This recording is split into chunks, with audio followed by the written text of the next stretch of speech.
Bonsoir, Pépitoriens, Pépitoriennes. On commence comme d'habitude avec notre petit disclaimer pour vous dire, rappeler que dans aucun cas nous ne donnons des conseils dans nos émissions. Un petit rappel sur les boutiques avec les produits Tradosaur et les produits des salons MTT. Et en fait, je vous rappelle que la semaine prochaine, nous commençons notre séminaire virtuel en partenariat avec Active Trade et nous recevrons Xavier, Richard, David, Christophe, Maxime, Tino et Adrien. Et on se retrouve tout de suite en direct avec nos interlocuteurs de la journée, les mousquetaires, donc Athos, Porthos et Aramis. Je vois d'ailleurs que Xavier t'a fait un peu le bouc pour faire encore plus mousquetaire, non? Exactement, exactement. Non, je sais pas. C'est naturel. Tout le monde a la barbe ici un petit peu, donc on fait comme tout le monde. On suit le mouvement, on va dire. Mais ouais, là, ça mériterait un petit. Je suis d'accord avec toi. Ça mériterait un petit coup de rasoir. Pour la vidéo de vendredi, ce sera fait. Alors la barbe, c'est la mode espagnole. Ça a commencé il y a 10 ans et il y a une dizaine d'années, il y avait 60% des Espagnols qui avaient la barbe. Après, c'est parti aux États-Unis et apparemment, ça arrive, ça revient, ça arrive en France. Je sais pas. Voilà, Je suis pas spécialiste de ce mouvement. les barbiers, le barbier de Séville. Exact. Richard, comment ça va? Bonsoir, Ricardo. Comment vas-tu? Salut, ça va? Bonjour à tous. Ça va très bien? Très bien, très bien. Ah bah, Content de vous revoir. d'accord, le spécialiste géopolitique, macroéconomique, Xavier également, et enfin le spécialiste marché, Pierre Verret de chez Active Trades. Bonjour Pierre, comment vas-tu? Bonjour à toi Denis, bonjour à tous. Je suis très content de vous retrouver, ça faisait un petit moment, donc toujours un plaisir d'être là. Voilà, le rendez-vous un peu toutes les 6 semaines ou moins s'il y a de l'actualité. Donc là, l'actualité est assez lourde. On va parler Claire. pétrodollar, on va parler banque.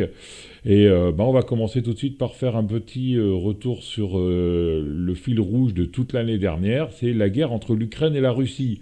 Xavier, on en est où? Parce que j'ai l'impression que tout le monde a un peu décroché, non? Ouais, ouais, c'est clair, c'est plus du tout le sujet. Bon, ça Mm. fait un moment maintenant. Après, c'est pour ceux qui s'intéressent un peu à la géopolitique et à l'actualité, c'est toujours intéressant de faire un petit rappel. Donc là, concrètement, en ce moment, il se passe vraiment pas grand-chose. Pourquoi? Parce que c'est le printemps, donc c'est le dégel du côté de l'Ukraine.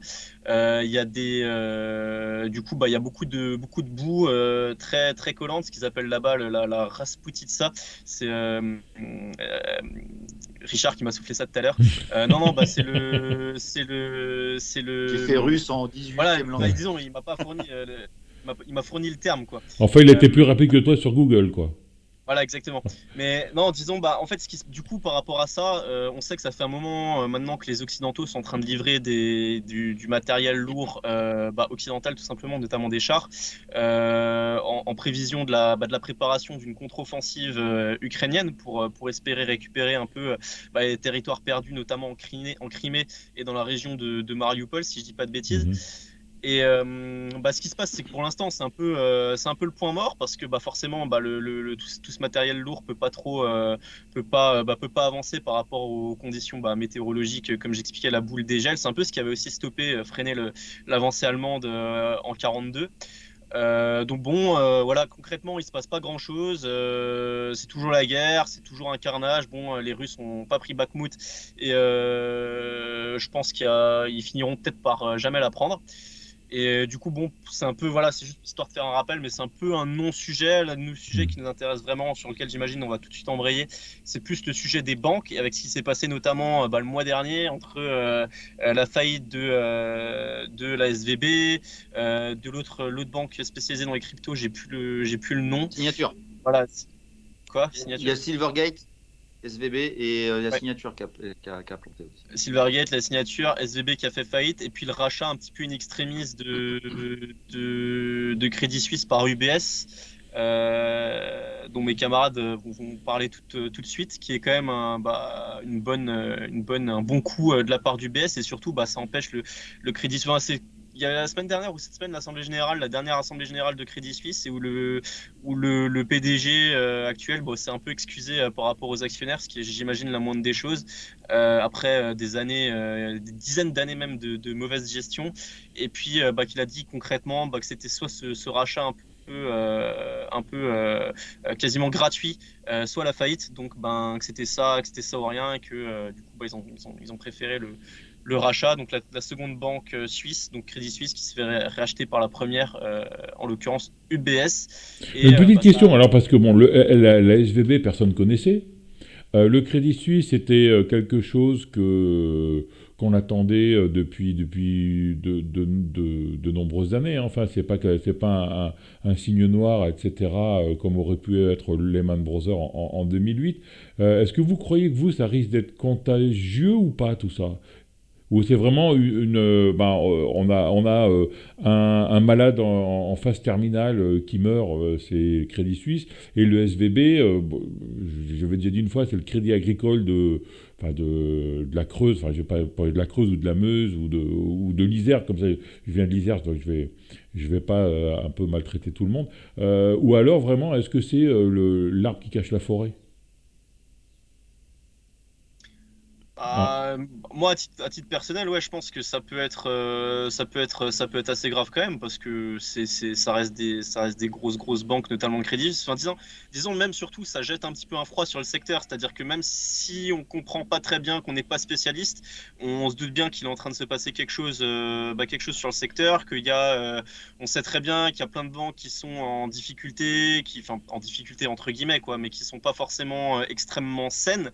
Et du coup, le souci, c'est que le moindre petit grain de sable peut des fois enrayer un petit peu la machine.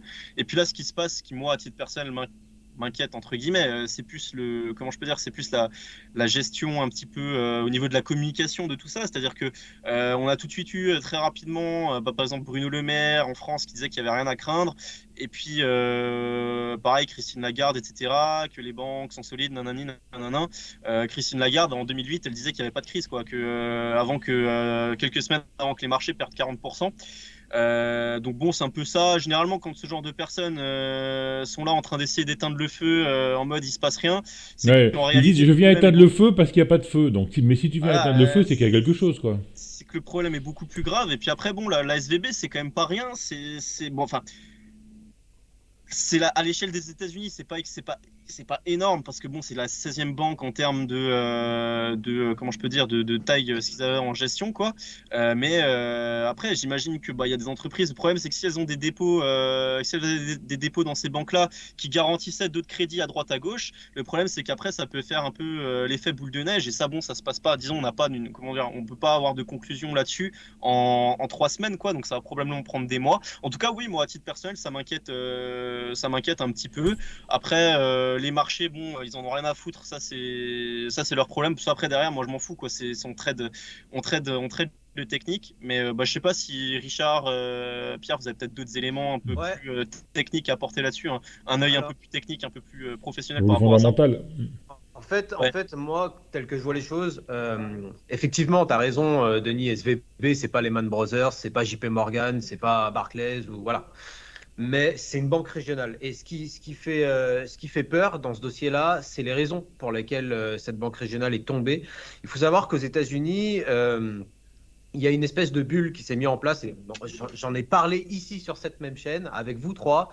On parle de cette bulle du crédit, de cette bulle de la dette qui gonfle, qui gonfle, qui gonfle. Là, on en est un petit peu aux prémices de l'éclatement de cette bulle-là. Je ne pense pas que ce sera pour tout de suite, puisqu'a priori, les banques centrales, avec la Fed notamment en tête de file, ont l'air d'être décidées de maintenir l'illusion encore un petit peu plus longtemps. On en parlera après, notamment avec l'argent frais qui arrive sur les marchés. Mais ce qui fait peur ici, c'est que, en fait, rendez-vous compte qu'il y a à peu près entre 2,5 et je crois qu'il y a 3 milliards, 3 trillions pardon, de dollars aux États-Unis en prêts commerciaux. Sur ces 3 trillions, on a 50% qui devront être renégociés sur les 24 prochains mois avec les nouveaux taux qui sont mis en place. Et ça commence à déclencher justement, on commence à avoir des gens qui ne pourront pas payer tout simplement, on commence à avoir des défauts. On s'aperçoit que les banques pas commerciales, pardon, mais les banques régionales dont SVB fait partie sont responsables pour 70 et 80% de ces prêts commerciaux. Donc en fait, c'est là que le danger se trouve, c'est-à-dire que ce qui est arrivé à SVB pourrait très bien arriver demain à une autre banque régionale. C'est même pas un effet, j'allais dire, c'est pas un effet systémique dans le sens effet domino d'une banque vers une autre, même si effectivement, comme l'a dit Xavier, on pourra avoir des répercussions. C'est surtout un petit peu, bah, ça y est, en fait, pour le dire sommairement, hein, pour éviter d'employer des termes trop complexes, on a trop prêté, les banques commerciales ont trop prêté. Là, les taux remontent et on a plein de gens qui ne peuvent pas rembourser. C'est un petit peu ce qui s'est passé avec les subprimes en 2009. Le parallèle s'arrête là, hein, parce qu'en fait, on parle de défaut. C'est ce qu'on disait ce que je disais notamment la dernière fois sur les dernières vidéos, où en fait, effectivement, la Fed remonte les taux, enfin la Fed et la BCE remonte les taux, les banques centrales remontent les taux, c'est très bien, mais en attendant, elles n'augmentent pas le minimum capital requirement des banques commerciales. Donc les banques commerciales prêtaient à foison. Et Surtout là, que la SVB, c'est une boîte de la Silicon Valley qui a beaucoup de startups et qui est basée sur le prêt. évidemment. Hein. Ah oui, oui, non, mais là je parle pas, je parle même pas des ménages, là. Je parle des commerces, des petits commerces, des choses comme ça. Je parle de prêts commerciaux. Donc, et on en a de plus en plus. On en parlait dans la dernière vidéo de janvier, je crois, où cette fois-ci on parlait des ménages. On disait que justement les cartes de crédit, il n'y avait jamais eu autant de prêts, d'endettement sur les cartes de crédit, etc. Mais là on parlait vraiment des ménages. Là on parle des petits business. Et ces banques régionales, ce sont celles qui sont le plus exposées sur ces prêts-là. Alors maintenant, moi, ma vision des choses, je pense pas que ce soit c'est le début de la fin, oui, je le pense, c'est les premiers signes, parce que la crise de la dette, elle arrive, ça c'est vraiment, c'est mon opinion. Je pense pas que ce soit pour 2023, parce que à mon avis, en fait, ce qui se passe là, ça va permettre d'écrémer un petit peu le marché bancaire. On a tous les grands groupes, hein, JP Morgan, euh, BlackRock. voilà, BlackRock, c'est plus un fonds d'investissement, c'est pas vraiment une banque. Mais tous les grosses banques, les super banques, à mon avis, seront pas inquiétées dans un premier temps. Hein. Ça permettra d'écrémer le marché. Elles vont même racheter. D'ailleurs, on l'a vu, hein, UBS a racheté Crédit Suisse, même si Crédit Suisse, c'est pas non plus une petite banque régionale. À mon avis, ça va écrémer un peu le marché. Puis la Fed soutient, aux États-Unis en tout cas. Hein, je pense que je ne vais pas vous faire l'affront de repartager le graphique du bilan de la Fed, puisqu'on l'a tous vu passer sur Twitter, à mon avis.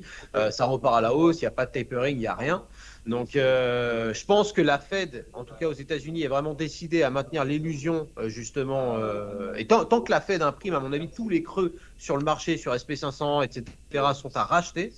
Mais ça, là, on est vraiment sur les premiers signes du craquellement, j'allais dire, de cette bulle de la dette. Donc, moi, c'est un petit peu comme ça que je vois les choses. Je ne sais pas si toi, peut-être, Ricardo, tu as quelque chose à ajouter par rapport à ça. Mais en tout cas, c'est ça. Tout se recoupe, hein, c'est ce qu'on disait, c'est ce que je dis depuis un an sur cette même chaîne. Ça prend du temps, mais les choses se mettent en place. Il n'y a pas de géopolitique, alors on fait que de la macro aujourd'hui.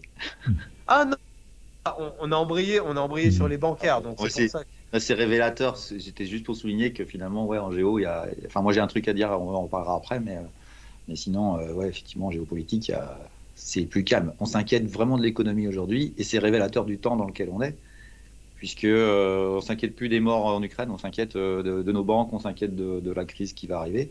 Moi, j'avais dit, en réponse à toi, j'étais un peu opposé dans le sens où je te disais, moi, tant qu'il n'y a pas un décrochage économique, ça ne déclenchera pas.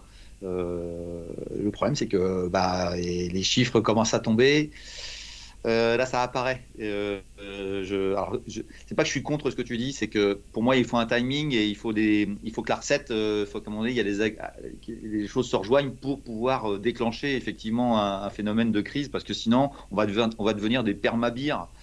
Et je crois pas que ce soit ça qu'on soit et qu'on ait envie d'être. Non, regarde, moi je te dis que le marché va monter cette année. Ah oui, on est d'accord. On est d'accord. Par contre, la crise bancaire que vous avez souligné tous les deux, il y a un phénomène que la Fed a exprimé, enfin la Fed en tout cas les grands penseurs de ce monde qui disaient que ça équivalait à 1 ou 2 points de taux d'intérêt supplémentaires. Ce qui veut dire qu'on est vraiment dans une situation où ça vient de se déclencher. On n'a pas encore les statistiques qui vont tomber en conséquence de cette crise bancaire, puisqu'il y a toujours un mois de retard. Et je disais dans une de mes vidéos que je fais sur ma chaîne, je disais faites attention à tous les chiffres économiques, mais purement économiques, dans le mois qui vient. Et on a cette semaine, on a le rapport Jols qui est tombé, on a le banquet ADP. Pour la première fois depuis très longtemps, nous avons des courbes qui s'inversent sur l'emploi américain. Et comment il s'appelle le président de la Fed, Powell. Jérôme Powell a dit clairement la dernière fois, nous regardons les emplois vacants. Donc les emplois vacants, c'est le rapport Jols. Et le rapport Jols vient de se retourner. Aujourd'hui, il y a de moins en moins d'emplois vacants aux États-Unis depuis le mois dernier. À vrai dire, on commence à voir l'impact de la hausse des taux d'intérêt sur l'économie, ce qui était ce qu'ils recherchaient. Donc les marchés sont contents. Donc effectivement, comme tu dis, ça monte. Sauf que ça prend en compte l'idée que ça va détendre les taux et donc le marché ne voit que les taux. Sauf que détendre les taux, ça va effectivement détendre les problèmes sur la crise bancaire, mais d'un autre côté, ça veut dire aussi ralentissement économique.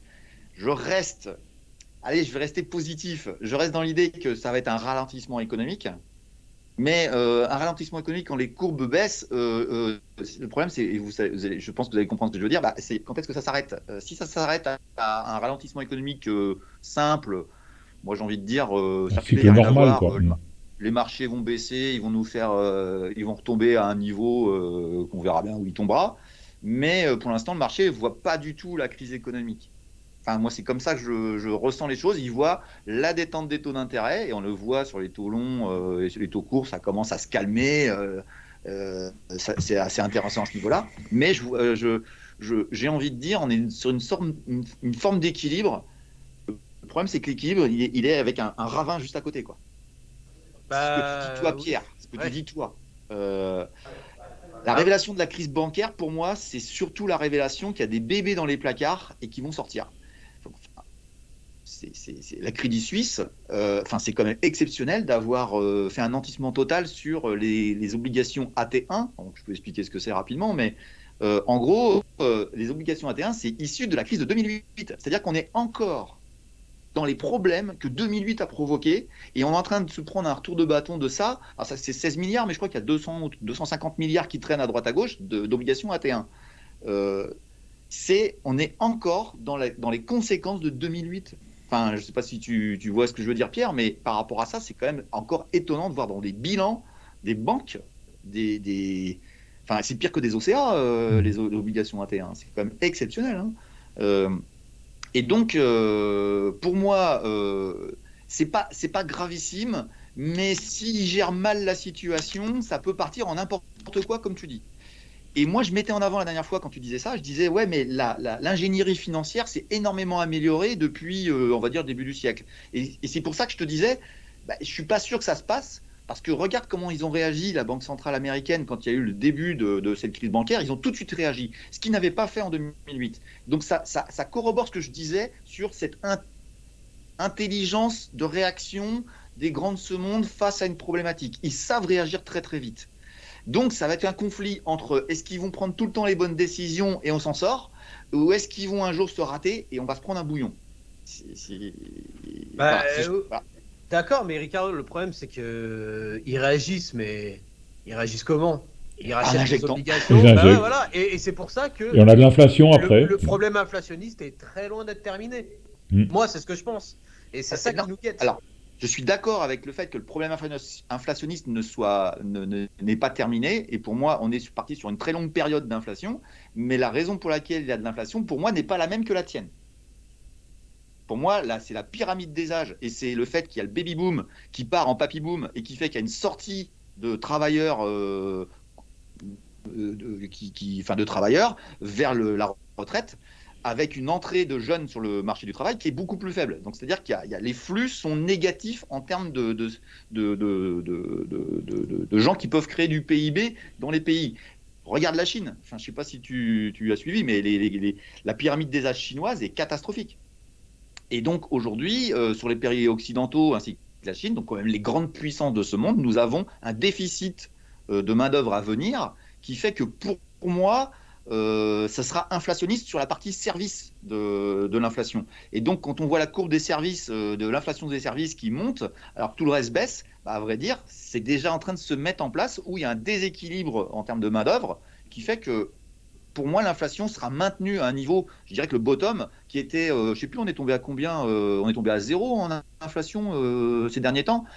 Pour moi, ce ne sera plus un bottom à 0, ce sera un bottom à 3 ou à 4, qui fait que bottom, c'est le plancher, ce qui veut dire qu'on va osciller peut-être entre 3, 4 et 5, 6, ce qui fait qu'on a un phénomène d'inflationniste. On est bien d'accord. Mais moi, tu vois, je ne vois pas ça pour les mêmes raisons que toi. Toi, tu vois ça du côté monétaire, et moi, je vois ça du côté économique. Ce qui est différent. Enfin, je pense que tu es d'accord avec moi, on ne voit pas la même chose. Mais l'un plus l'autre, ça n'a que de phénomènes inflationnistes, on est bien d'accord. Effectivement. Mais pour moi, la pyramide des âges est l'élément qui fait que vraiment de manière structurelle, on ne reviendra plus vers de l'inflation, de la déflation ou de la non-inflation. Mais non, là on est parti sur de la stagflation en fait, de l'inflation durable dans le temps. À mon avis, c'est ça. Et d'ailleurs, je pense que c'est pour ça que je disais que je m'inquiète pas trop pour les grands groupes. À mon avis, les grands groupes bancaires, l'État les sauvera. De toute façon, il y aura des bail-outs qui seront organisés, etc. Donc le marché va continuer à grimper. Par contre, effectivement, la récession nous guette d'ici 18 à 24 mois. À mon avis, la récession nous guette très sérieusement, très très sérieusement, avec des niveaux d'inflation durables dans le temps.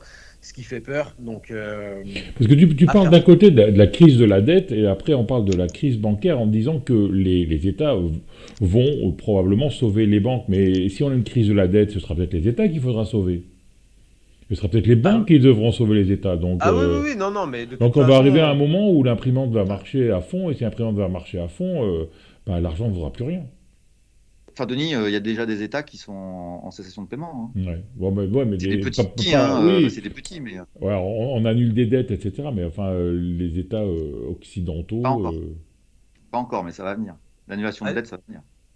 Ouais, mais bon, le problème, c'est que ça, à mon avis, ce sera l'étincelle. Si on se met à annuler des dettes, c'est quoi? Ça veut dire qu'on peut maintenant... je veux dire, on peut emprunter sans risque, quoi. Voilà. On peut emprunter sans payer, on peut... c'est... Là, c'est mettre le doigt dans un engrenage très, très dangereux, annuler les dettes. Donc, mais qu'est-ce qu'on a fait pour sauver la Grèce? C'est la fin du système, en fait. Mais qu'est-ce qu'on a fait, Pierre, pour sauver la Grèce? Est-ce qu'on l'a vraiment sauvé, la Grèce? Non, la Grèce, c'est la boîte, pardon. Excusez-moi. C'est le pays le plus endetté européen à la date d'aujourd'hui, 150% de dette sur PIB. C'est encore plus fort que juste derrière c'est le leader, et juste derrière il y a l'Italie qui suit. Mais la Grèce, l'Italie, il y a de l'industrie et tout. Bon, sachant qu'on a soldé la moitié des dettes grecques, c'est-à-dire qu'ils étaient à 300% avant. Et ça n'a pas cassé le système, ça a sauvé l'euro, ça a sauvé l'Europe. Ouais, ça permet de continuer, quoi, en fait. C'est toujours ça. Mais c'est pour ça, regarde, la Fed, tu crois que c'est pourquoi qu'elle imprime là en ce moment? Elle veut pas, elle est dans un processus normalement de tapering et d'augmentation des taux. Pourquoi elle imprime? Pour sauver le système, tout simplement. En fait, c'est même plus que mais est-ce qu'on sauve le système ou est-ce qu'on fait croire que tout va bien et puis à un moment ça va péter? Et justement, c'est là où on pourrait arriver aux monnaies électroniques, en fait. C'est-à-dire qu'on dit les dettes en argent papier, c'est mort. Maintenant, on va faire des monnaies électroniques comme l'euro électronique, tout ça, et là, on pourra plus en rajouter, quoi. Non, les banques centrales n'abandonneront jamais leur pouvoir de contrôle de la monnaie. Non, mais ils feront peut-être un euro électronique centralisé, en fait. Mais ça changera quoi par rapport au système qu'on a déjà? Je sais pas. Peut-être dire qu'on n'imprime plus parce que maintenant on passe à l'électronique. Donc on a fait des bêtises pendant X années en imprimant. Maintenant on fait un nouveau modèle où on n'imprime plus. Alors tout ce qu'on a fait avant, c'était un peu comme l'Assemblée nationale en France dans les années 80 où il y avait tant de cas de corruption qu'on a dit maintenant on fait table rase.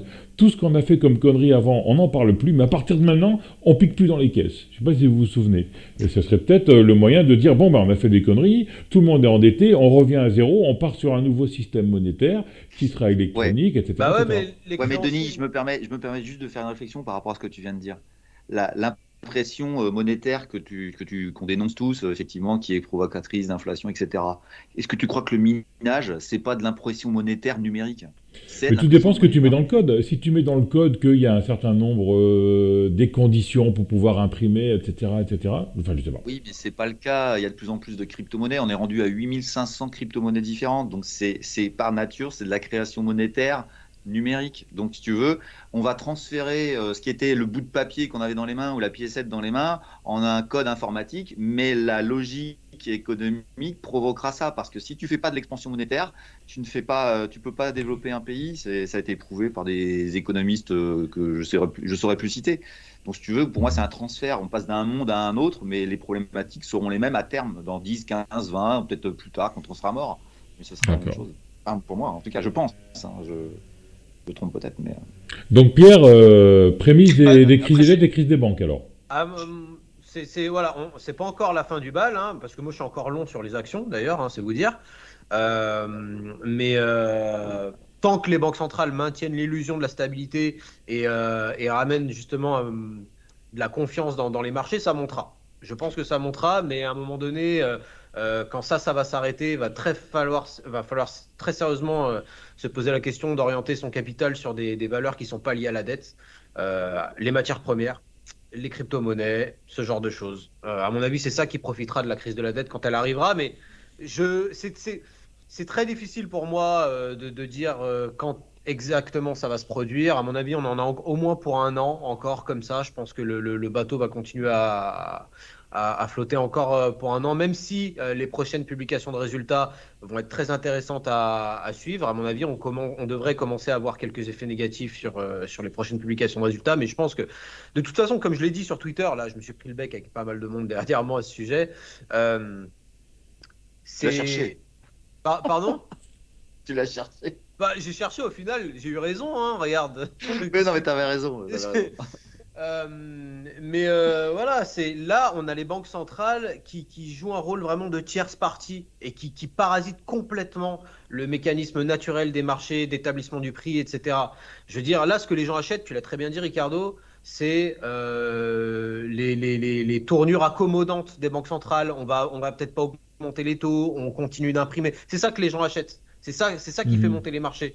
Donc, je veux dire, à un moment donné. Je me Vas-y. permets comme juste de dire un bémol positif à cette histoire qui nous fait peur sur effectivement les releveurs de dette dont tu viens de parler, qui sont effectivement un gros souci. Il faut que vite les taux baissent. Si les taux baissent, bah, le problème disparaît. Mais l'inflation, c'est aussi un écrasement de la vieille dette. Ça, c'est positif. C'est-à-dire que quand dans un phénomène inflationniste, alors je sais que je suis le plus vieux de la bande, donc voilà, vous n'avez pas connu ça, les enfants, mais dans les années 80-90, l'inflation avait provoqué un écrasement des dettes anciennes. Mhm. Moi, je me souviens, Le, à l'époque, c'était en 80, on n'avait pas le droit de sortir de l'argent de France. Oui, mais ça, c'est parce qu'il n'y avait pas encore l'Europe qu'on connaît C'était aujourd'hui. Mais, Raymond Barre, à l'époque, le Premier ministre. à vrai dire, le phénomène inflationniste n'a pas que des effets négatifs, il a un effet positif. C'est celui qui emprunte aujourd'hui à sa maison, qui a fait un emprunt avec un taux d'intérêt fixe, Il n'y a ben, personne qui a fait ça. Il n'y a personne qui a plus fait ça. l'inflation va continuer dans le temps, plus la pression sur les salaires va exister, et à terme, pas sur un an, pas sur 2 ans, mais sur un cycle, on va dire de 10 années, tu te retrouves avec des gens qui vont avoir un pouvoir d'achat qui vont augmenter. Je rappelle qu'il n'y a pas eu de révolte populaire dans les années 80-90, années d'inflation. Elles ont eu lieu avant, et elles commencent à revenir dans un monde non inflationniste. L'inflation enrichit les pauvres. Quand je dis ça, je sais que je vais m'en prendre plein la figure dans les commentaires, mais c'est la vérité sur une longue période. C'est plutôt les rentiers qui perdent, parce que là, leurs milliards qu'ils ont dans leur portefeuille, il va falloir qu'ils se bougent pour pouvoir investir et créer de l'argent pour pouvoir garder leur pouvoir, le pouvoir de rentier. Et c'est ça qu'aujourd'hui, je défends, petit que je suis, parce que je ne suis pas un rentier, mais si tu regardes bien dans le temps, années 80-90, il n'y a pas de révolte sociale. Alors j'entends, Denis, ce que tu disais l'autre fois, tu étais très dans l'idée qu'il y aurait des révoltes. Effectivement, ça veut révolter, mais si tu regardes bien en France, je ne sais pas toi en Espagne, mais nous en France, c'est des extrémistes qui foutent le bordel. Ils ne sont pas très nombreux, quoi, finalement. Moi, En Espagne, ça bouge pas. Hein. juste pour rebondir sur ce qui fait bien aussi tenir les marchés en ce moment, je rappelle juste qu'il y a 4-5 mois, là, quand on était au plus bas en septembre, il y a aussi des gros fonds d'investissement, notamment Bridgewater Capital, qui annonçaient des énormes positions short. Donc, il y a Oui. beaucoup de fonds très Sur l'Europe. importants sur l'Europe Donc, et en plus, l'Europe qui surperforme les marchés mondiaux. Et du coup, je pense qu'il y a aussi, l'effet, l'effet un petit peu de rachat de position de la part de ces fonds-là, j'imagine quand même, parce qu'à un moment, les clients doivent se poser des questions. Et du coup, est-ce que ça amplifierait pas aussi le mouvement haussier, surtout quand on voit que le moindre petit creux est acheté en Europe au moins. Donc, je me dis à chaque fois qu'il y a un petit creux, c'est ce que disait Pierre tout à l'heure. À chaque fois qu'il y a un petit creux, on a probablement des rachats de short, parce que bon, évidemment, c'est des positions qui sont tellement énormes qu'on ne peut pas tout racheter en une fois. Et donc ça, c'était le petit aparté. Et moi, juste pour finir sur le sujet, je voulais poser une question plutôt Pierre et toi, Ricardo aussi. Là, si on s'oriente sur un scénario de stagflation, comme le disait Pierre, pardon, donc c'est-à-dire de l'inflation à la hausse et durable dans le temps, qu'est-ce qu'on peut penser des déclarations ces dernières semaines par exemple de Bruno Le Maire, qui est quand même ministre de l'économie en France, qui dit que l'inflation va ralentir d'ici, voire s'arrêter d'ici fin 2023. Est-ce qu'on le croit? Est-ce qu'on le croit pas? Si oui, pourquoi? Il faut toujours croire les politiques, Xavier. Ouais, non, mais je pose la question, parce que moi je me demande justement, si on écoute, quand on écoute le raisonnement de Pierre Richard, qui est excellent à mon sens, comment on peut avoir un ministre de l'économie à côté qui dit que l'inflation va s'arrêter en 2023, quoi, tu vois. Il veut garer son siège. Si je peux me permettre de te répondre, il va jouer sur le fait alors vous connaissez, parce que vous connaissez la macro quand même, il joue sur le fait entre l'IPC Core et l'IPC. C'est-à-dire qu'il y a la partie visible que les gens voient tous les jours, et comme il fait de la politique, il parle, entre guillemets, au commun des Français. Et le commun des Français, qu'est-ce qu'il regarde? C'est son panier de la ménagère. Et le panier de la ménagère, il a raison. Les éléments qu'on voit sont effectivement le cas. Le pétrole, même si là, il rebondit un peu, il a globalement baissé. Et donc l'impact sur les biens, sur la partie biens de l'inflation, est plutôt positif. On est proche de la déflation sur l'énergie. Je rappelle que le gaz est tout au plus bas depuis 2020. Donc, si tu veux, déjà le gaz, c'est bon, ça va diminuer. Nous avons le pétrole qui a fortement baissé, et donc ça va impacter le coût de revient des matières dans les processus industriels, et donc dans les biens. Moi, je parle des services. Tout à l'heure, je vous disais les services. Par contre, les services, ça va rester. Donc, il y a une inflation qui est beaucoup moins visible pour le clampin de base, etc., qui fait qu'un politicien, il exploite bien les chiffres. T'inquiète pas, hein, ils sont forts, les mecs. Et le visuel que va avoir le Français moyen, c'est un prix à la pompe un peu moins fort, sa facture de gaz qui va s'arrêter de monter ou qui va même baisser. Et du coup, il va avoir raison. Mais est-ce qu'il aura raison de manière structurelle par rapport à ce que nous, on raconte? Ben non. Non. Moi, Richard, je suis pas complètement d'accord quand même. C'est peut-être le cas actuellement, mais à mon avis, tout ça va remonter. Dès que le cash, alors pas tout de suite, hein, mais dès que le cash sortira des marchés, parce que là, à mon avis, les marchés vont continuer à grimper, comme je le dis, je le répète. Je pense qu'il y aura une réallocation des portefeuilles qui iront dans les matières premières et dans les biens de consommation. Et à mon avis, l'énergie, les matières agricoles, tout ça, ça va. Là, on est peut-être, justement maintenant, on est peut-être sur une belle opportunité pour rentrer sur ces marchés-là. D'ailleurs, à titre personnel, moi-même, je suis en train d'empiler des ETF. Alors, personnellement, moi, j'ai pris le point bas sur le pétrole. Et voilà. J'ai fait une super semaine. La zone des $75, les gars. Moi, je regarde que le Brent. Hein, donc, ouais. Les $75 sur le Brent, c'était le gros support. Hein. Ah bah oui, il était énorme et puis il a bien réagi.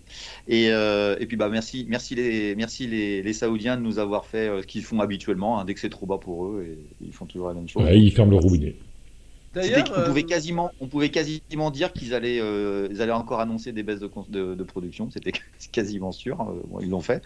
Mais oui. Enfin après, Pierre, tu sais, d'habitude, on débat. Enfin, c'est justement l'objectif, c'est qu'on n'est pas toujours d'accord.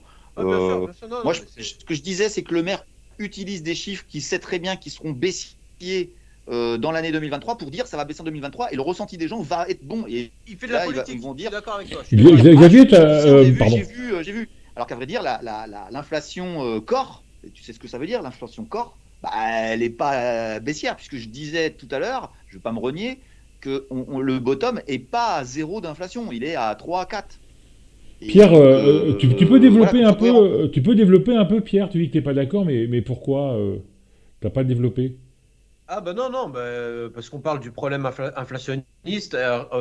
Pour rester sommaire, Richard, a l'air de dire que ça touche plus l'industrie des services, en tout cas pour l'instant. Effectivement, j'avais pas saisi la nuance, Richard. Si tu dis que sur cette année-là, effectivement, on ne devrait pas avoir encore trop d'effets, enfin, ça aurait peut-être plus d'effets sur l'industrie des services que sur les biens de consommation, tant que les marchés montent, à la limite, je peux l'entendre.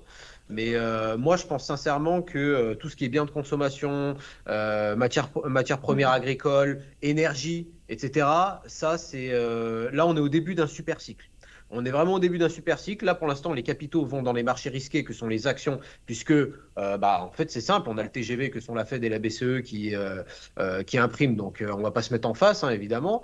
Mais le jour où ça va s'arrêter, tout ce cash-là va repartir dans les matières premières. Donc, moi, c'est un peu ça le pari que je fais. C'est mon anticipation. En fait, c'est sortir des actifs qui sont liés à la dette, tout simplement. Donc, je pense que le prix de tout va augmenter. C'est déjà un peu le cas ici au Royaume-Uni. Hein, on n'est pas... Oui, vous le subissez beaucoup plus en Angleterre que nous. Hein. Ouais. Voilà, exactement. Mais et d'ailleurs aussi que l'Espagne, puisqu'il y a eu des super chiffres en Espagne de baisse d'inflation en Espagne, mais c'est aussi parce qu'en France, on a accompagné. La baisse d'inflation en Espagne, c'est dû en fait qu'on compare un mois de mars 2023 à un mois de mars 2022 qui était énorme. C'est-à-dire que je crois que on était à 6,3% en mars 2022 et là on est à 0, pas grand-chose par rapport à mars 2022. Mais si on regarde sur 13 mois, on est à plus de 6% encore. Voilà. C'est parce qu'on regarde en fait sur une période d'un an. En tout cas, moi, les chiffres, le fin mot, enfin en tout cas de mon histoire entre guillemets, économiquement ça pue. Franchement, économiquement, je veux dire, on en parlait tout à l'heure, les chiffres économiques sont de moins en moins bons. Le rapport Jolt s'est inversé, tu en parlais encore, Richard, tout à l'heure. Il y a des chiffres clés. Alors, on attend le NFP de vendredi. On peut annoncer, on est jeudi, donc ils vont entendre ça après le NFP, mais on peut déjà dire que le NFP ne sera pas bon demain. Voilà, exactement. Donc, pourtant, le mois dernier, il était bon. Hein. Ne vous méprenez pas. Et rapport Jolt et ADP disaient que NFP sera bon. Là, rapport Jost et ADP disent bof, ça se retourne. Le NFP va se retourner. Et rappelez-vous, quand est-ce qu'on a fait la dernière vidéo? C'était fin janvier ou février, je ne sais plus. Je disais, là, ça commence à sentir un peu pas bon. Va falloir que la Fed réimprime si jamais. Qu'est-ce que la Fed fait? La Fed réimprime. Là, faut faire attention avec ce qui se passe parce qu'on peut, en fait, on se rend pas compte, mais on est des professionnels de marché tous autour. Enfin, j'ose espérer qu'on est des professionnels de marché tous autour de cette table. Les gens qui n'ont pas forcément la culture financière, qui ont du mal à appréhender toutes ces notions, peuvent justement avoir du mal à nous comprendre. Surtout moi, quand je suis en train de vous dire que les marchés vont monter, mais en même temps, je suis super pessimiste sur l'avenir économique, en tout cas, parce que c'est vrai qu'on n'a pas encore parlé de géopolitique. Mais voilà, là, de toute façon, les banques centrales faussent un petit peu tout. Le problème inflationniste va revenir sur le devant de la scène, qu'on le veuille ou non. Hein, c'est comme ça. Et il va falloir, à mon avis, il y a des décisions très importantes qui vont devoir être prises concernant la réallocation de vos portefeuilles. Quand je dis vos portefeuilles, je ne m'adresse pas à vous, Xavier et Richard. Je sais que, encore une fois, vous êtes des grands professionnels, vous savez, vous savez faire ce qu'il faut. Mais faites attention. Faites attention moi-même. Regardez, à titre personnel, qui suis friand des techs, je pense que les techs, c'est quand même des industries d'avenir sur le très long terme. Hein, je parle, attention, sur le très très long terme, parce qu'on est de plus en plus dépendant des valeurs technologiques. Le Covid la pandémie l'a bien souligné, etc. J'ai allégé mon exposition sur les techs pour me réorienter sur des comos, sur des cryptos, sur des actifs qui ne sont pas liés à la dette, sur de l'énergie, sur de l'agraire, etc. Alors, ça peut être des réallocations temporaires, effectivement, mais là, moi, je pense que les valeurs de croissance sont peut-être pas... Je garde quand même un peu de cash sur ces valeurs-là, mais à mon avis, il va peut-être plus falloir s'orienter vers des choses un peu plus terre à terre. Voilà, donc je sais pas, c'est vrai que je suis pas un trader d'actions pure et dure. Moi, je fais plutôt de la globale macro, même si j'ai des portefeuilles très long terme sur des actions. J'ai allégé mes techs pour augmenter mon exposition sur les matières premières, juste parce que je vois la crise arriver, en fait, hein, tout simplement. D'ailleurs, tu parles des cryptos, j'aimerais rebondir pour dire que le Bitcoin a bien joué l'effet pour lequel il avait été créé en 2008. l'ASVB, le Crédit Suisse a chuté et Alors, est-ce que je peux dire un truc? Voilà, le Bitcoin est passé de 20 à presque 30. Hein. Bah justement, alors j'ai un truc à dire là-dessus, ça va faire la transition sur le deuxième sujet que je voulais évoquer avec vous. Je pense qu'on a fait à peu près le tour, enfin à moins que Xavier, peut-être tu voulais rajouter quelque chose sur les politiques monétaires, etc. Je pense que les cryptos ont énormément aussi bénéficié de la chute du dollar. Hein. Le dollar est en train de dévisser complètement depuis un certain nombre de semaines maintenant. On a eu, je pense que vous avez tous vu passer les news sur les 2 dernières semaines, les 10 derniers jours, de la dédollarisation de l'économie mondiale, hein, avec notamment l'alliance entre les pays émergents, avec la Russie, la Chine, l'Arabie Saoudite, l'Arabie Saoudite qui a déclaré qu'il n'était plus, quels sont les mots déjà que le prince a utilisés, n'était plus disposé à être complaisant au regard des États-Unis, ce qui est quand même une news énorme. D'accord? Ils ont dit qu'à partir de maintenant, ils voudraient quelque chose en retour. On a le pétro-yuan qui se met en place. On a tout un tas de choses qui s'organisent. Qu'est-ce que vous pensez? On va en parler après. Ouais, bah justement, ouais, voilà. Qu'est-ce que... Ce serait bien, on va passer dessus. Ouais, donc moi je ferai un petit rappel, j'en avais parlé il y a 2 ou 3 émissions, c'était la conférence de Shanghai, je ne sais pas si vous vous souvenez. Conférence de Shanghai, valide. Il faut se souvenir hein, qu'il y a le Pakistan, l'Inde, la Chine, la Russie, et depuis avril, depuis 1 an, il y a l'Iran dedans. Et ça, c'est le contre-pouvoir à l'ONU et à l'OTAN, et donc le contre-pouvoir au dollar. Et on voit que ça prend de plus en plus de forme, tout ça, hein, Richard. Ouais, on avait, t'avais dit ça, et puis moi j'avais parlé, si les gens doivent s'en rappeler, j'avais parlé il va se passer quelque chose en Arabie Saoudite et Iran. Et je vous annonce un truc de fou. Les chiites et les sunnites sont devenus les plus grands amis du monde. Ça y est, ils ont reconnecté les ambassades, qui sont reconnectées entre elles, quoi. Moi, je m'attendais à ce qu'il se passe quelque chose vraiment d'extraordinaire, mais plutôt négatif. Et il s'est passé un truc génial, c'est que les chiites et les sunnites se font des bisous. Alors, franchement, ceux qui connaissent un peu l'islam savent que c'est un truc de fou. C'est hallucinant. Et ouais, Denis là-dessus. Mais pourquoi ils se réconcilient? Parce qu'ils ont un ennemi commun on dit des trucs sympas quand même, parce que plusieurs mois plus tard, on se rend compte qu'on ne déconne pas. Et cette histoire de l'Arabie Saoudite qui se désassocie complètement des États-Unis, hein, clairement, qui va provoquer des choses, hein, qui va provoquer d'autres événements.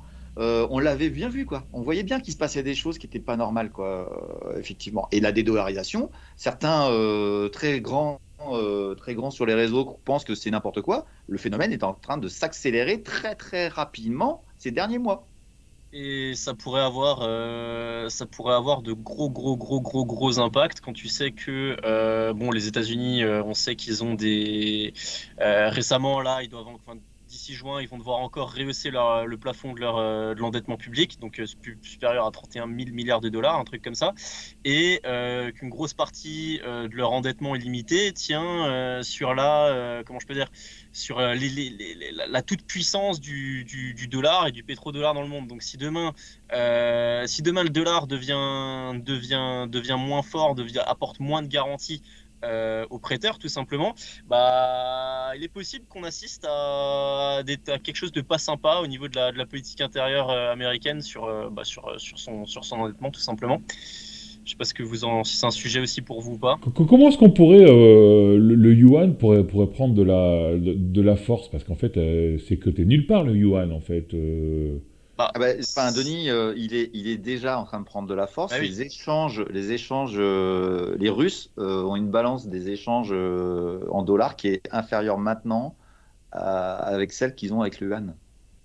C'est-à-dire que c'est déjà des faits, quoi. C'est déjà dans le fonctionnement habituel. Et si tu veux, aujourd'hui, la question c'est pas quand est-ce que ça va arriver, c'est à quelle vitesse c'est en train de se faire. Puisque c'est déjà en train de se mettre en cours. Et je rappelle quand même juste un petit détail de l'histoire, l'euro est exactement le même concept de contrer l'hégémonie du dollar à travers l'euro. Les gens anti-euro ne comprennent rien au caractère géopolitique de ce qu'une monnaie peut faire. Et aujourd'hui, le pétrodollar, c'est vraiment la pierre angulaire de tout l'équilibre géopolitique du monde.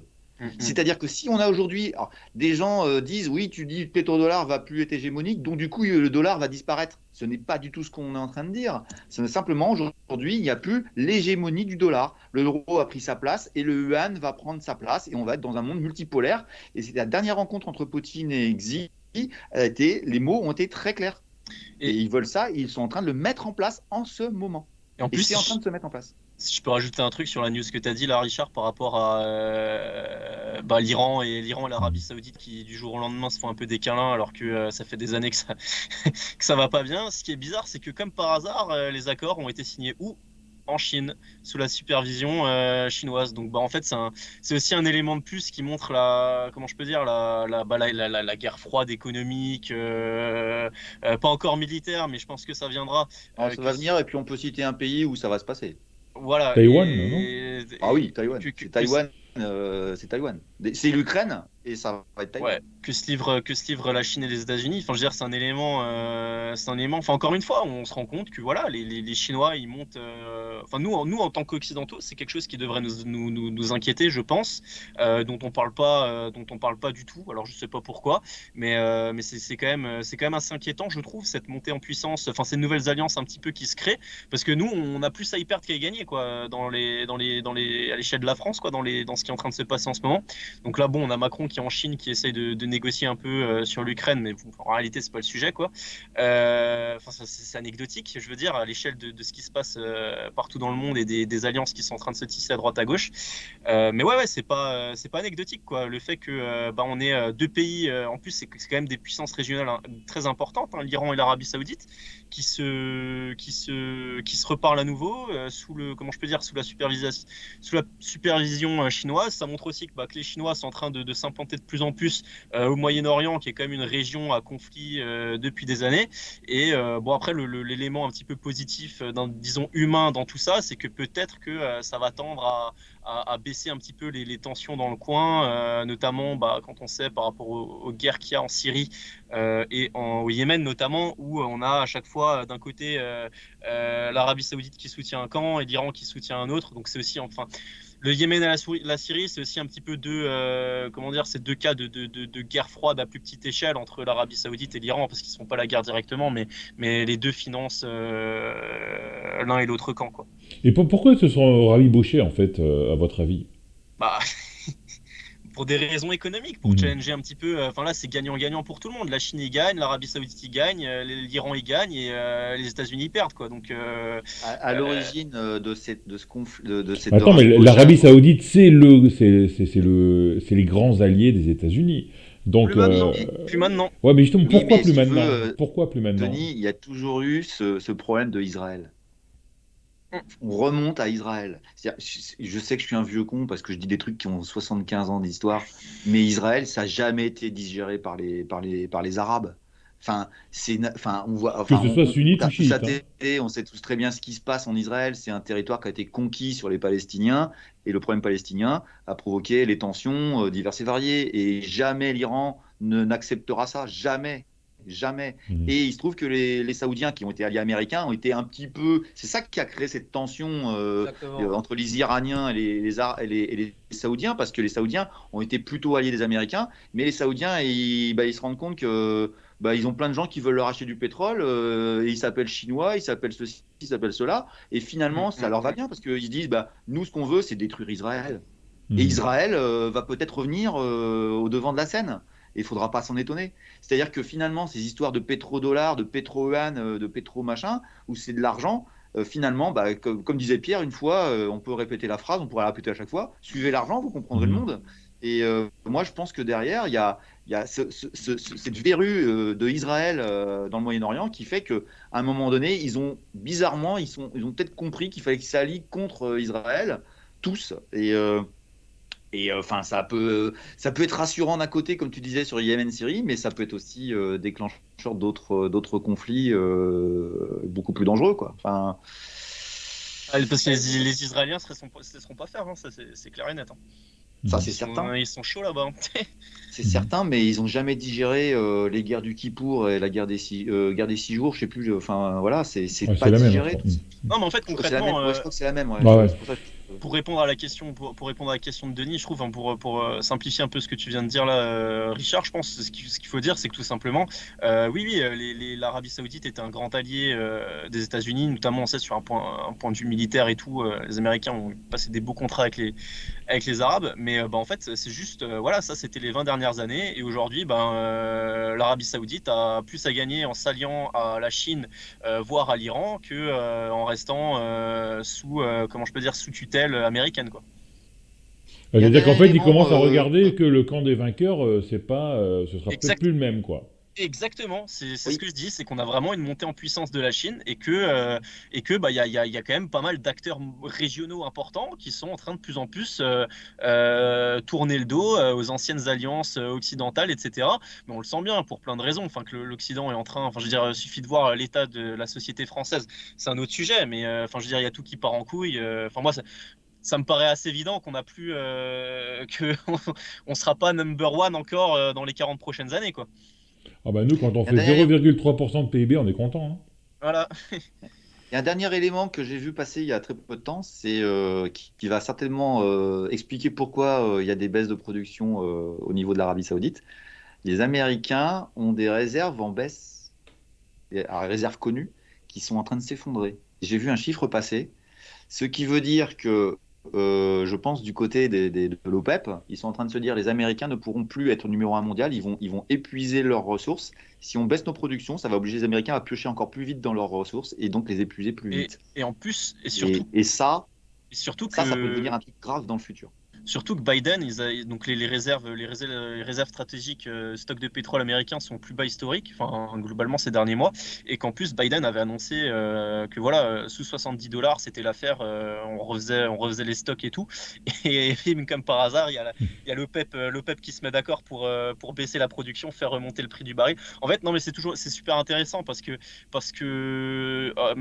ça, comment dire, l'échiquier géopolitique mondial, il met là les États-Unis de plus en plus dans une position où ils vont devoir agir à un moment ou à un autre. Mais c'est un peu ça, quoi. C'est-à-dire que j'ai l'impression que les Chinois, ils mettent tout en place pour forcer les Américains à agir, mais où, comment, pourquoi, et après pour avoir une marge de manœuvre un petit peu plus forte pour pouvoir derrière contre-réagir, quoi.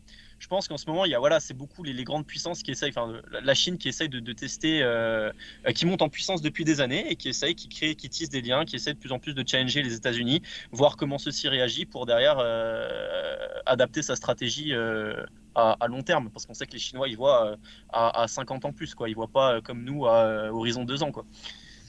Ok. Vous voulez dire encore quelque chose sur la partie géo-macro ou... On va faire juste un petit détail complémentaire. Total Energy Voilà. vient de signer un peu mes contrats. Ah, t'es en train de niquer Xavier là vente de aujourd'hui, mon gaz pauvre, j'ai contre les- l'impression, Richard. Grave. Non mais c'est Non, bien, mais c'est bien. franchement, c'est là où il faut que les gens entendent. Alors, les gens qui suivent Twitter, qui suivent tout ça, ils savent, ils apprennent rien, mais ceux qui nous écoutent peut-être ne savent pas. Mais Total, c'est un des plus grands gaziers du monde. Ouais, top 5, je Et aujourd'hui, crois, il hein. a fait une transaction qui est assez importante en volume entre les Émirats Arabes Unis, où ils ont des intérêts, avec la Chine, je crois, hein. Mais c'est pas le sujet de qui achète à qui. C'est que Total a accepté de le faire en yuan. Mhm. Donc, quand on dit la dédollarisation est en marche, il faut savoir que les Russes, ça fait très longtemps qu'ils dédollarisaient. Ils ont dédollarisé d'abord en euros, puis maintenant ils passent en yuan, pour les raisons qu'on devine. Mais même une compagnie occidentale importante, Total, je ne sais plus, c'est 5 ou 6e plus gros pétrolier au monde, Je crois que c'est top 5, hein, ouais. Je crois qu'il est 5e. ouais, si top pas de 5. bêtises, ouais. est en train de basculer en yuan. Je le dis juste comme ça, et on pourra repasser la vidéo peut-être dans quelques mois. Ceux qui ont du Total Energy dans les portefeuilles, posez-vous les bonnes questions. Ils vont se faire taper Parce dessus, que tu crois? je rappelle qu'ils ont des intérêts aux États-Unis aussi. Et je pense pas que les Américains. Justement, c'est la question que j'allais te poser, Richard, parce que comme tu dis, cette news, en réalité, je crois que ça date d'une dizaine de jours quasiment, enfin la semaine dernière sûr. Oui, c'est pas vieux. Là, Ça fait quand même quelques jours. C'est assez surprenant parce que voilà, comme tu dis, Total, c'est un groupe mondialement, enfin très connu, c'est énorme, c'est mondialement implanté. Et on n'a pas de. Alors moi j'ai un peu cherché et j'ai pas trouvé c'est un sujet qui vraiment m'intéresse profondément. Et pour l'instant les Américains ils ont l'air ils s'en foutent, quoi. Il n'y a pas de réaction. Enfin en tout cas j'ai rien vu passer, quoi. j'ai pas de réponse, mais je vais te donner une piste de recherche. Je te rappelle que Christophe Margerie, l'ancien PDG du groupe Total est mort dans des conditions extrêmement curieuses sur un aéroport russe il y a quelques années. Et il venait d'annoncer que le groupe Total allait prendre des intérêts très importants dans le gaz russe. C'est vrai. Et il est mort très curieusement. Sous-entendu, on n'ira pas plus loin. Voilà.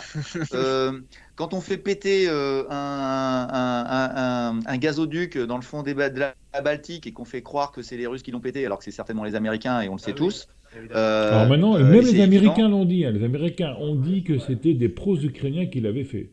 Oui, alors, mais comme si les pro-ukrainiens allaient venir jusqu'à... Enfin, non mais... Faut arrêter, tout simplement, quand même, dire une chose, c'est que c'était annoncé par Biden en février, juste avant le déclenchement de la guerre. Il l'a dit, il l'a pas dit entre deux portes, il l'a dit en conférence devant des journalistes. Il l'a dit. On s'occupera de Nord Stream 2 s'il y a la guerre en Ukraine. Ils l'ont fait, c'est tout. Enfin, c'était Trump qui avait bloqué un budget pour bloquer la fabrication et le fonctionnement du Nord Stream 2. Hein.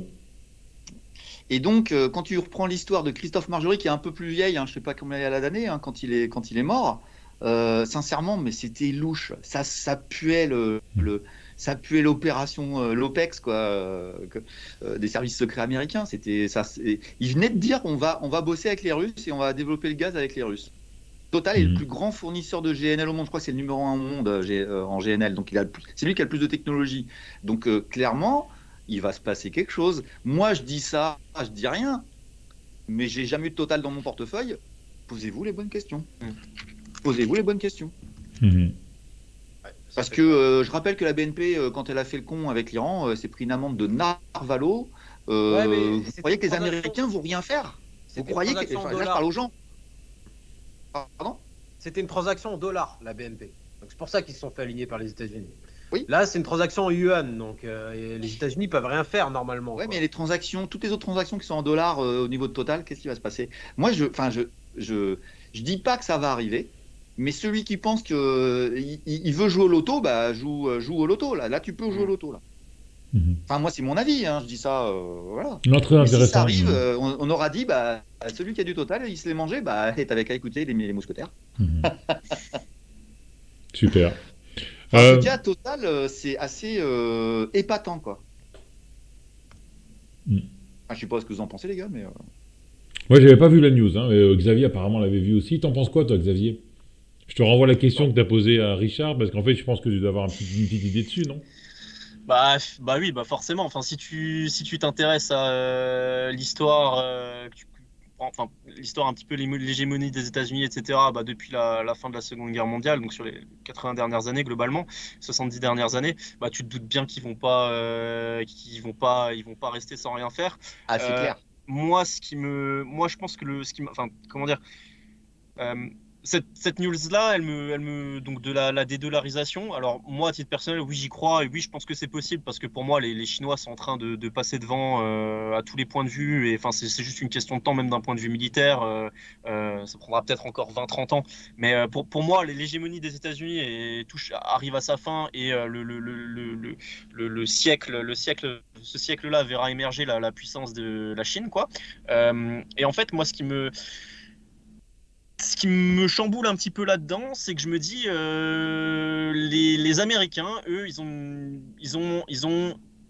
ont une facilité grâce au dollar, c'est qu'ils peuvent s'endetter extrêmement facilement. Ils ont une dette colossale. Ils viennent de Biden, il a signé il a lancé des plans d'investissement massifs. Enfin, ils s'endettaient, le public s'endettait. Enfin, c'est des proportions complètement hors normes par rapport à ce que nous on connaît en France. Ils peuvent le faire parce que ben voilà, en fait, en gros, ils peuvent s'endetter un quasi limité. À chaque fois, ils rehaussent le plafond de la dette, ils rehaussent le plafond de la dette, ils rehaussent le plafond de la dette parce qu'ils peuvent le faire, parce que le dollar, c'est la monnaie hégémonique dans le monde. Et s'il n'y a plus ça, eh ben, ils ont un problème sur leurs finances publiques. Et la question, c'est, du coup, derrière, ils font quoi? Et bah, les États-Unis, l'histoire a prouvé que quand tu les mettais dos au mur, et ben derrière ça, ou que tu les faisais un peu trop chier, derrière ça dégainait, quoi. Donc bah moi je me dis, est-ce qu'on va pas assister à dans les prochaines années, bah voilà, des conflits armés où les Américains ils seraient directement impliqués, je veux dire d'un point. Ce jeune garçon est brillant. Mais non, mais c'est tellement évident. C'est- je veux dire, c'est Oui, comme. c'est évident, mais ton analyse est simple. Mais pourquoi compliquer les choses quand on regarde l'histoire? Et tu as Mais raison. oui, Et voilà, point. voilà, les Américains, ils ont toujours fonctionné comme ça. Là où il y a des intérêts, bah, c'est un moment, il y a un ratio gain-risque entre qu'est-ce qu'on gagne par rapport à ce qu'on risque si on intervient militairement et physiquement. Et puis, bah, il y a un moment ou un autre, ils vont devoir remontrer les muscles, quoi. Enfin, Mhm. ça se passe toujours comme ça. Je veux dire, quelqu'un qui te passe devant d'un point de vue militaire, d'un point de vue scout, d'un point de vue puissance, tout simplement, et ben il y a un moment ou un autre, il y a des affrontements, quoi, c'est tout. Et ben là, on assiste à ça, c'est-à-dire on assiste à une baisse comment je peux dire, une baisse de l'hégémonie occidentale globalement pour une hausse de l'hégémonie chinoise et des alliances, de l'alliance chinoise, quoi. Et puis ben, à un moment, ça va se taper dessus, que ce soit en Chine, que ce soit à Taïwan, que ce soit au Moyen-Orient, que ce soit je sais pas où. Enfin, je veux dire, c'est voilà. Ouais, ça Moi, va passer. ça me Mhm. paraît évident. Ok. On a fait le tour sur la macro, la géo. Yes. Ouais, donc ben, ça fait 1 heure, hein, comme d'habitude, on a fait court. On va passer sur les marchés. Par contre, on le mettra en ligne demain, hein. On le mettra en ligne demain. Donc, Yes. on va te faire un petit coucou, un petit au revoir, et puis nous, on se retrouve tout de suite, hein. Donc, comme d'habitude, si vous avez aimé, abonnez-vous à la chaîne, faites sonner la cloche, et on se retrouve demain pour le grand débrief marché de notre grand spécialiste Pierre et Xavier et Richard. Merci, ciao, à demain.